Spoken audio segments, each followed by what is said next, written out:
எல்லாருக்கும் வணக்கம். ஸ்டூடெண்ட்ஸ், இங்கே சொல்லப்பட்டிருக்க அனைத்து இன்ஃபர்மேஷன்ஸும் ஒரு எஜுகேஷனல் பர்பஸ்க்காக மட்டுமே. இதில் எந்த ஒரு இன்வெஸ்ட்மெண்ட் ரெக்கமெண்டேஷனும் நாங்கள் சொல்ல கிடையாது. நீங்கள் எந்த ஒரு இன்வெஸ்ட்மெண்ட் பண்ணுறதுக்கு முன்னாடியும் உங்களோட ஃபினான்ஷியல் அட்வைசரை கன்சல்ட் பண்ணாமல் பண்ணக்கூடாது.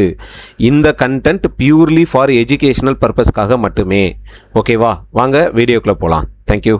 ஈவினிங் எல்லாம் எப்படி இருக்கீங்க? நல்லா இருக்கீங்களா? ஓகே. இன்றைக்கி சென்செக்ஸ் எடுத்திருந்தோம். சரியா? சென்செக்ஸில் வந்து 76,600 கால் ஆப்ஷனும் 76,900 புட் ஆப்ஷனும் எடுத்திருந்தோம். புட் ஆப்ஷன் வந்து இந்த இடத்துலையே வீக் ஆகிட்டான். ஓகேவா? அதனால் வந்து இவனோட ஸ்ட்ரைக் ப்ரைஸை சேஞ்ச் பண்ணி 77,200 போயிட்டோம். ஓகேவா? புட் ஆப்ஷன் வந்து அந்த இடத்துல வீக் ஆனதுனால 77,200 போயாச்சு. ஓகே. ஸோ என்ன நடந்தது அப்படின்னு சொல்லி பார்க்கலாம். ஃபஸ்ட்டு வந்து எங்களுக்கு ஒரு இந்த இடத்துல ஓகே இந்த லைனை வந்து மார்க்கெட் பிரேக் பண்ணாது அப்படின்ற ஒரு இது ப்ளஸ் இந்த ரிவர்சல் கேண்டில் இந்த இடத்துல வந்து மார்க்கெட் ஒரு கன்சால்டேஷன் ஃபேஸில் இருந்ததா, செல்லிங் ஏரியாவா. ஸோ இதெல்லாம் இது பண்ணி 76,900 புட் ஆப்ஷனில் ஒரு என்ட்ரியை கொடுத்துட்டோம். இது புட் ஆப்ஷனில் காலையிலேயே. ஓகே. இந்த இடத்துல 417 என்ட்ரி கொடுத்தாச்சு. இந்த 417 அவன் கொஞ்சம் தூரம் தான் மேலே போனான். அதுக்கு மேலே சஸ்டெயின் பண்ண முடியல, மறுபடியும் கீழே வந்துட்டான். சரியா? இந்த இடத்துல எங்களுக்கு 40 பாயிண்ட் வந்து ஸ்டாப் லாஸ் ஹிட்டு. 277 எக்ஸிட் ஆயாச்சு. 40 பாயிண்ட்டு, எனக்கு 44 பாயிண்ட்டு. 44 பாயிண்டில் வந்து ஸ்டாப் லாஸ் ஹிட் ஆயிடுச்சு. ஸோ அங்கே மார்க்கெட்டில் நம்ம லாஸை புக் பண்ணிவிட்டு வெளியில் வந்துட்டோம். ஓகேவா? இமீடியட்டாக 76,600 கால் ஆப்ஷனில் எனக்கு இந்த இடத்துல ஒரு செல்லர் இருந்தாங்க. அதுவும் ஒரு ரெசிஸ்டன்ஸ் ஏரியா. சரியா? இங்கே நல்லா சொல்லி கொடுக்குறேன். ஒரு ரெசிஸ்டன்ஸ் ஏரியாவில் செல்லிங் ப்ரெஷர் மேலே இருக்குது அப்படின்னு சொன்னால், அந்த ரெசிஸ்டன்ஸ் ஏரியாவில் அந்த செல்லிங் ப்ரெஷர் ஏரியாவுக்குள்ளே போய் பையர் என்டர் ஆகிறான் அப்படின்னா கொஞ்சம் ஸ்ட்ராங்காக தான் இருப்பான். பையர் எப்படி இருப்பான்? ஸ்ட்ராங்காக இருப்பான். சரியா? அப்போது இந்த செல்லர் ஓப்பனில் நம்மளோட ரிஸ்க்கு அப்படின்னு சொல்லி இந்த இடத்துல நம்ம ஒரு என்ட்ரி எடுத்திருந்தோம். இந்த செல்லர் ஓப்பனுக்குள்ளே வந்தால் நம்ம எக்ஸிட் ஆகிக்கிற போகிறோம் அப்படின்னு சொல்லி இந்த இடத்துல கிட்டத்தட்ட 470 அந்த ரேஞ்சில் வந்து கால் ஆப்ஷன் என்ட்ரி கொடுத்துருந்தோம். அங்கேருந்து அது உடனே மார்க்கெட்டில் நம்ம எதிர்பார்த்தபடியே மூவ்மெண்ட்டு கொடுத்து அது கிட்டத்தட்ட 570 வரைக்கும் வந்தது. கிட்டத்தட்ட 100 பாயிண்ட்ஸ் வந்தது. நம்ம 40 பாயிண்ட்ஸ் ஸ்டாப் லாஸ் கொடுத்துருந்தோமா, 40 பாயிண்ட்ஸ் வந்து ஹிட் ஆகிருந்தது. ஆனால் இந்த இடத்துல எல்லாருமே அவங்களுடைய இதை லாஸை ரெக்கவர் பண்ணி ப்ராஃபிட்டுக்கு வந்துட்டாங்க. ஓகேவா? ஒரு சில பேர் வந்து ஒரு 1000 ருபீஸ் வந்து லாஸில் மெயின்டைன் பண்ணிகிட்டு இருந்தாங்க. அதுவுமே அவங்க அவசரப்பட்டு வெளியில் வந்துட்டாங்க. நான் வெளியில் வர சொல்லலை, அவங்க அவசரப்பட்டு கொஞ்சம் வெளியில் வந்ததுனால. ஏன்னா அந்த பயம் அவங்களுக்கு. ஓகேவா? அந்த பயத்தை போக்குறதுக்காக தான் கிளாஸ் உட்காந்து எடுத்துக்கிட்டு இருக்கோம். இருந்தாலும் இன்னும் பயத்தை போக்குறதுக்கு கிளாஸ் எடுங்க சார் அப்படின்றாங்க. அதான் எனக்கு என்ன பண்ணுறதுன்னு தெரில. ஓகே, பார்ப்போம். சரியா? ஓகே. மார்க்கெட்டில் எவ்வளோ பெரிய வித்தக்காரனாக இருந்தாலும் சைக்காலஜியை ஹேண்டில் பண்ண தெரியலன்னு வச்சுக்கோங்களேன், அவ்வளோதான், சோழி முடிஞ்சு. சரியா? அங்கே நம்ம 40 பாயிண்ட் எஸ்எல் கொடுத்துட்டோம், நம்ம முடங்கி உட்கார்ந்தோம்னா இங்கே வந்து இந்த 100 பாயிண்ட்டை வந்து கேப்சர் பண்ணியிருக்க முடியாது. டக்குன்னு மார்க்கெட்டில் ஸ்விட்ச் ஓவர் பண்ணுற அந்த மைண்ட் செட்டை வந்து டெவலப் பண்ணிக்குவோங்க. அதுதான் வந்து த ரியல் ட்ரேடருக்கான ஒரு எபிலிட்டின்னு சொல்லுவோம். எபிலிட்டி என்ன வேணாலும். சரியா? அதுதான் ஸ்ட்ரென்த்து.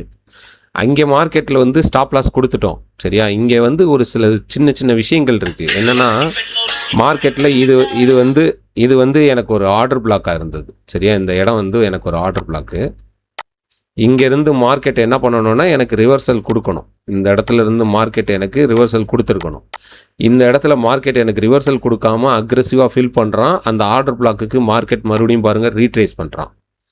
சரியா? அப்போல்லாம் இந்த ட்ரேடை வந்து விட்டுறவே கூடாது. இப்போ திரும்பவும் எங்களுக்கு எங்கே தெரியுமா என்ட்ரி கிடச்சது?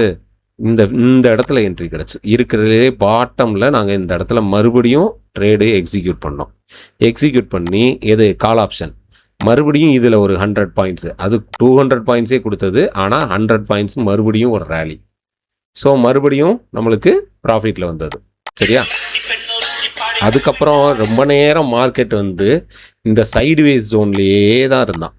இங்கே வந்தால் பையானா, இங்கே போனால் செல்லானா, இங்கே வந்தால் பையானா, இங்கே வந்து செல்லானா.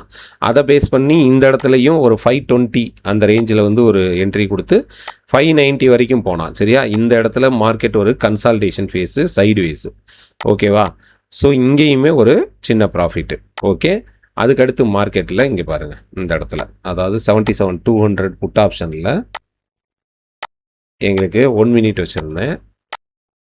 1 மினிட்ல இந்த மாதிரி ஒரு ட்ரெண்ட் லைன் கிடைச்சது. ஏன்னா இவனும் வந்து இதே இடத்துல தான் பை ஆகிக்கிட்டே இருந்தான். 2 பேருமே சைட்வேஸில் இந்த இடத்துல பை ஆகிக்கிட்டே இருந்தாங்க. இந்த இடத்துல இங்கே வந்தால் பை, இங்கே வந்தால் பை, இந்த இடம் வந்தால் பை, இந்த இடம் வந்தால் பை ஆகிக்கிட்டு இருந்தான். சில பேர் இந்த இடத்துல கேட்டாங்க, சார் அவன் கால் ஆப்ஷன் வந்து ஹைக்கு போயிட்டான்ல சார், கால் ஆப்ஷன் வந்து இந்த இடத்துல ரீச் ஆயிடுச்சு நேரம், இந்த ஹையில் ரீச் ஆயிடுச்சுல சார் 590க்கு, அப்போ புட் ஆப்ஷன் போயிடலாமா சார் அப்படின்னாங்க. போகலாம், பட் கொஞ்சம் ரிஸ்கி ட்ரேடாக இருக்கும். ரிஸ்க் எடுக்கிறவங்க மட்டும் இந்த இடத்துல எடுத்துக்கோங்க அப்படின்னு சொல்லியிருந்தோம். ஏன்னா இந்த இடம் வந்து ஆல்ரெடி 4 தடவை பை ஆயிடுச்சு. 5ஆவது தடவை பை ஆகுறதுன்னா கொஞ்சம் ரிஸ்கி ட்ரேடாக இருக்கும். அதனால் ரிஸ்க் எடுக்கிறவங்க மட்டும் எடுத்துக்கோங்க, பட் வந்து ஹைலி ரிஸ்கி ட்ரேடு அப்படின்னு சொல்லி கொடுத்துருந்தோம். ஓகேவா? அதே மாதிரி இவன் கொஞ்சம் அப்படி பை ஆகி மேலே வந்தான். ஸோ அந்த இடத்துல அவனோட அக்ரெசிவ் தெரிய ஆரம்பித்தது, வால்யூமும் நல்லாவே கொடுக்க ஆரம்பித்தான். ஓகேவா? ஸோ இந்த இடத்துல நம்மளுக்கு இங்கே பாருங்கள்,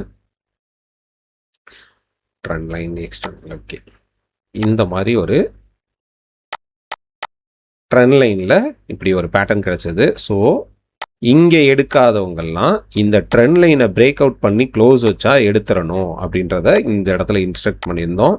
அந்த ட்ரெண்ட் லைனை பிரேக் பண்ணோடனே எடுத்து அங்கேயுமே ஒரு 100 பாயிண்ட்ஸ் வந்து ரேலி இந்த இடத்துலையுமே. ஓகேவா?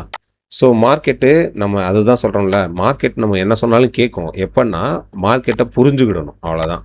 புரிஞ்சுக்கிட்டு ட்ரேட் பண்ணிங்கன்னா ஈஸி, இல்லைன்னா மாட்டிக்குவீங்க. ஓகே, ரொம்ப ரொம்ப முக்கியமாக வந்து பார்த்து ட்ரேட் பண்ணணும், கவனமாக ட்ரேட் பண்ணணும். சரியா? அப்புறம் ரொம்ப முக்கியமான விஷயம், உங்களுடைய எல்லாருக்குமே சரியா, ஓவர் ட்ரேடிங் பண்ணுறவங்க, ஒரு நாளைக்கு நான் 20 ட்ரேடுக்கு மேலே பண்ணுறேன், 30 ட்ரேடுக்கு மேலே பண்ணுறேன், 50 ட்ரேடுக்கு மேலே பண்ணுறேன் அப்படின்னு சொன்னீங்கன்னா, நீங்கள் வந்து கண்டிப்பாக உங்கள் ஓவர் ட்ரேடிங்கை ஸ்டாப் பண்ணால் மட்டும்தான் நீங்கள் லாஸை நிப்பாட்டிட்டு அதுக்கப்புறம் தான் ப்ராஃபிட்டுக்கே வர முடியும்.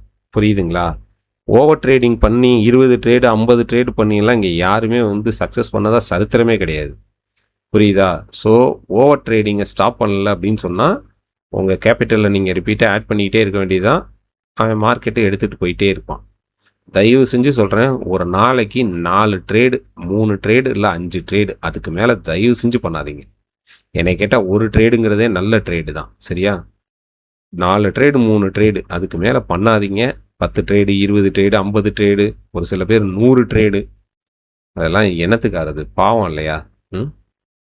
உங்கள் கஷ்டப்பட்டு சம்பாதிக்கிற பணம் பார்த்து ஹேண்டில் பண்ணணும், கவனமாக வைக்கணும். சரியா? ஸோ கவனமாக ஹேண்டில் பண்ணுங்கள், கவனமாக ட்ரேட் பண்ணுங்கள். இன்னமுமே நியூ ஸ்டூடெண்ட்ஸ்க்கு வந்து 2-3 நாள் வாட்ச் பண்ண தான் சொல்லியிருந்தோம். அவங்களுக்கும் நம்ம லாங்குவேஜ் வந்து புரியலை. செல்லர் ஓப்பனில் என்ட்ரி எடுக்கணும், பையர் ஓப்பனில் எக்ஸிட் ஆகணும், அந்த லாங்குவேஜெலாம் இன்னும் புரியலை. ஸோ பிரேக் அவுட் வச்சா எடுத்துடணும் அதெல்லாம். ஸோ இன்றைக்கிலேருந்து அவங்களுக்கு கிளாஸ் ஸ்டார்ட் ஆகுது. ஸோ இன்னையிலேருந்து அவங்களுக்கு லைவில் எப்படி நம்ம ட்ரேட் எடுக்கிறோம், எங்கே எப்படி என்ன லாங்குவேஜ் யூஸ் பண்ணுவோம் அப்படின்றதெல்லாம் டீச் பண்ணிடுவோம். ஓகே, டோன்ட் வரி, நம்ம இருக்கோம், கவலைப்படாதீங்க. ஆப்ஷன்ஸ் ட்ரேடிங்கில் ஈஸியாகவே சக்ஸஸ் பண்ணலாம், கவலைப்படாமல் இருங்க. பாட்டமில் என்ட்ரி எடுத்தீங்கன்னா ரிஸ்க் ஃப்ரீ ட்ரேடு, அங்கே தான் ரிஸ்க்கு கம்மி. சரியா? Okay, thank you, good night. அப்புறம் ஜூலை 1 இன்றைக்கி நம்மளோட நியூ பேட்ச் ஆரம்பிக்குது. நியூ ஸ்டூடெண்ட்ஸ் எல்லோரும் வர்றாங்க. ஸோ அவங்க எல்லாருக்குமே வந்து ப்ராஃபிட் ட்ரேடிங் அகாடமி சார்பாக வாழ்த்துக்கள். நல்லபடியாக படிக்கலாம், படித்து கற்றுக்கிட்டு அதைப்படி பொறுமையாக கடைப்பிடிச்சோம்னாலே இங்கே நீங்கள் ப்ராஃபிட்டில் இருப்பீங்க. பொறுமை இல்லாமல் ட்ரேடை போட்டுக்கிட்டே இருந்தோம்னா எந்த காலத்துலேயும் ப்ராஃபிட் வராது. சரியா? கவனமாக ட்ரேட் பண்ணுங்கள். தேங்க்யூ.